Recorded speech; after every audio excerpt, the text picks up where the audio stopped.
నమస్తే, నేను మీ Prem. Welcome to Khyathi connects.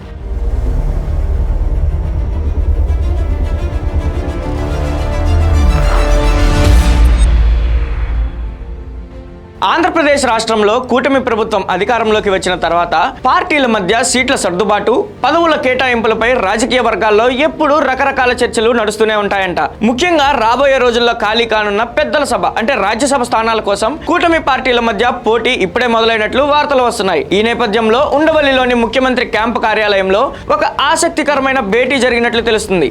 Bharatiya Janata party రాష్ట్ర అధ్యక్షుడు పివిఎన్ మాధవ్ మరియు ఆ పార్టీ ప్రధాన కార్యదర్శి మధుకర్ కలిసి ముఖ్యమంత్రి చంద్రబాబుతో సమావేశమయ్యారని సమాచారం. ఈ సమావేశంలో రాజ్యసభ సీట్లతో పాటు రాబోయే స్థానిక సంస్థల ఎన్నికలపై చాలా కీలకమైన చర్చలు జరిగినట్లు పొలిటికల్ సర్కిల్స్ లో వినపడుతుంది. అసలు ఈ భేటీలో చంద్రబాబు భాజపా నేతలకు ఏం చెప్పారు, రాజ్యసభ స్థానాల కేటాయింపు ఎందుకు సాధ్యం కాదన్నట్లు వార్తలు వస్తున్నాయో ఈ వీడియోలో చూద్దాం.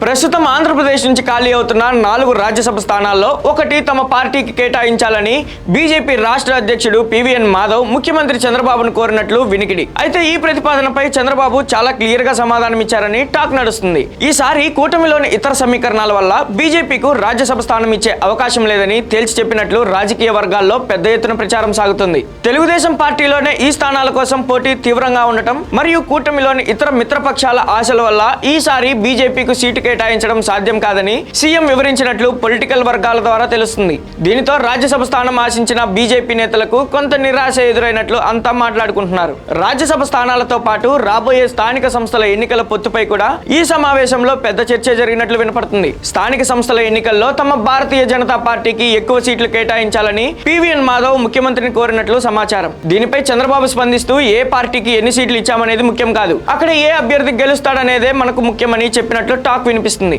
గెలుపు గుర్రాలనే మనం పోటీలో నిలబెట్టాలని స్పష్టం చేసినట్లు లీకులు వస్తున్నాయి. అలాగే ఈ స్థానిక సంస్థల ఎన్నికలను రాబోయే సెప్టెంబర్ నెలలో నిర్వహించే అవకాశం ఉందని ముఖ్యమంత్రి బీజేపీ నేతలకు తెలియజేసినట్లు పొలిటికల్ సర్కిల్స్ లో అనుకుంటున్నారు. దీన్ని కూటమి పార్టీలన్నీ ఇప్పుడే క్షేత్రస్థాయిలో ఎన్నికల పనులను మొదలు పెట్టాలని నిర్ణయించినట్లు వార్తలు వస్తున్నాయి.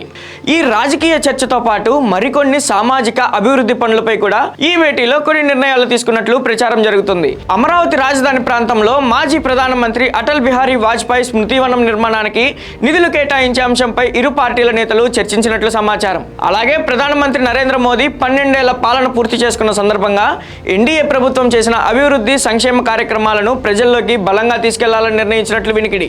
రాబోయే జూన్ 5వ తేదీ నుండి జూన్ 21వ తేదీ వరకు రాష్ట్ర వ్యాప్తంగా విస్తృతంగా ప్రజల్లోకి వెళ్లి కూటమి ప్రభుత్వ విజయాలను వివరించబోతున్నట్లు టాక్ వినిపిస్తుంది. దీంతో పాటు పర్యావరణ దినోత్సవం సందర్భంగా ప్రతి ఒక్కరూ తమ తల్లి పేరుతో మొక్కలు నాటే కార్యక్రమాన్ని మరియు జూన్ 21వ తేదీన అంతర్జాతీయ యోగా దినోత్సవాన్ని రాష్ట్ర వ్యాప్తంగా ఘనంగా నిర్వహించడంపై చంద్రబాబుతో బీజేపీ నేతలు చర్చించినట్లు సమాచారం అందుతుంది. భారతీయ జనతా పార్టీకి రాజ్యసభ సీటు ఇవ్వలేమని చంద్రబాబు చెప్పినట్లు వస్తున్న వార్తలు మరియు సెప్టెంబర్లో స్థానిక సంస్థల ఎన్నికలు ఉంటాయని అనుకుంటున్న ప్రచారం ఏపీ రాజకీయాల్లో సరికొత్త సంచలనాన్ని తీసుకువచ్చినట్లు వినపడుతుంది. సీట్ల సర్దుబాటు మున్ముందు ఎలాంటి మలుపులు తిరుగుతుందో చూడాలనే చర్చ నడుస్తుంది.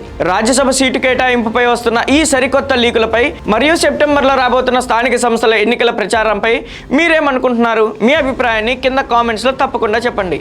ఈ వీడియో నచ్చితే లైక్ చేసి అందరికీ షేర్ చేయండి. మన ఛానల్ని సబ్స్క్రైబ్ చేసుకోవడం మర్చిపోకండి. మరో లేటెస్ట్ రాజకీయ అప్డేట్తో మళ్ళీ కలుద్దాం. జై హింద్.